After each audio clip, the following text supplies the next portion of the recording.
what are the symptoms of autism? So basically, as a clinical psychologist and psychiatric and also psychiatrist, we diagnose based on DSM-5. Okay, so if the child have to meet the difficulties in two areas or two aspects of their life, which is the social communication part, restricted and also restricted repetitive behavior or interest. So as I said before, these symptoms can be identified from early childhood. Okay, what does it mean by difficulties in social communication? Okay, so children with autism characteristics, they rarely use language to communicate with other people. So normally they will use gesture, like they point to the object that they want.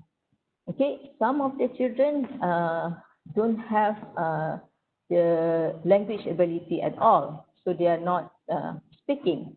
So they may be just mumbling. Okay, so some of them not responding when spoken to. Okay, and they don't share interest or achievement with their parents.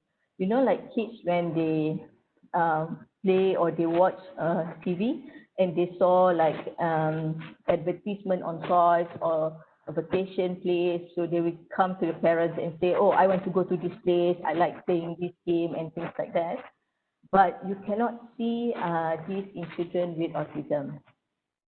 Okay, and some of them don't understand the use of gesture, like if you point to something, so they don't know what is it that you're trying to say, or if you wave by and things like that, so they don't understand what is it that you're trying to say.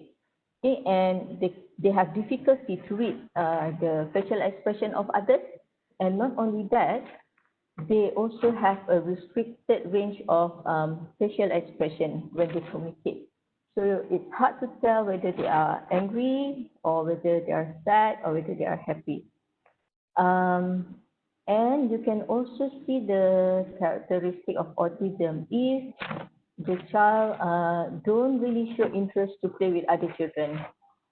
If you send, if you go to the playground and take the child to the playground, normally the child will go and try to play with other kids, like run together and things like that. But for those with autism characteristics, they prefer to play alone.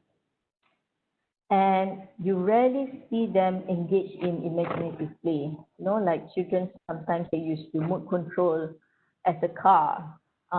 They use sofa to build a house, and then they pretend like they're drinking from empty cup and things like that. But this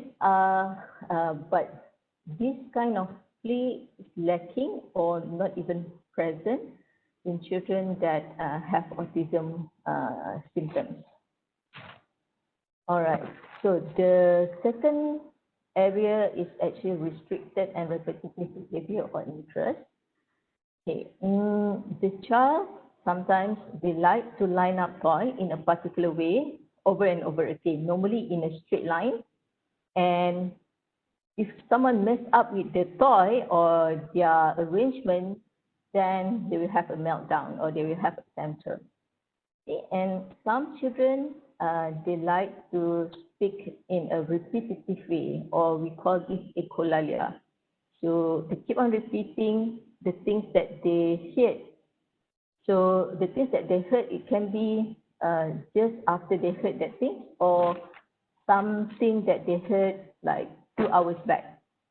Okay, and then having very narrow and intense interest. Okay, some of them like only like cars, and they only like the wheels. And also some of the children, I mean, you can see this even when it comes to the food selection. They're very particular about food. Okay, sometimes they only take rice and soup. Some kids, they only take noodles. So it's very restricted and very narrow. Okay, needing things to always happen in the same way. Because rigidity is also one of the sign and symptoms for children with autism.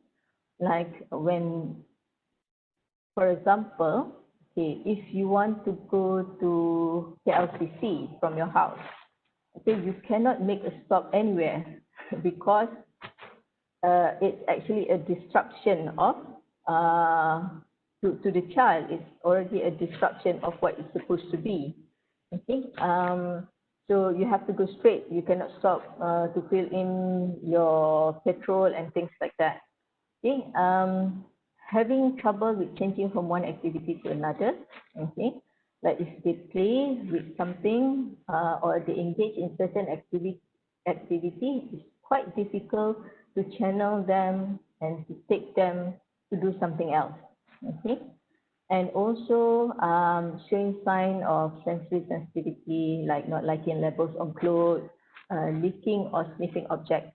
Some of the kids, they like to sniff objects before they actually taste it or before they actually eat. I mean, before they actually eat or before they actually play with it. Okay, but not all autistic child presented with all these symptoms. Okay, they can have a combination from the first area just now, the communication part, and few from the behavior characteristics.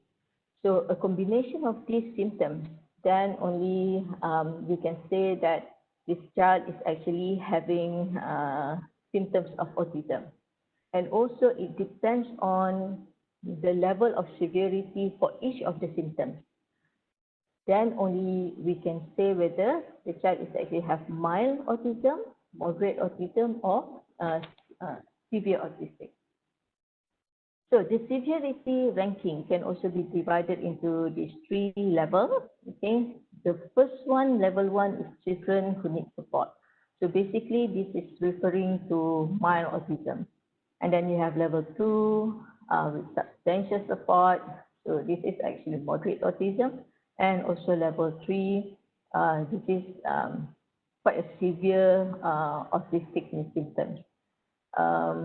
A lot of behavior issue also occur because of the communication issue. You know, when you cannot communicate what you want or how you feel, so it can lead to a lot of frustration, which can lead to behavioral issue as well.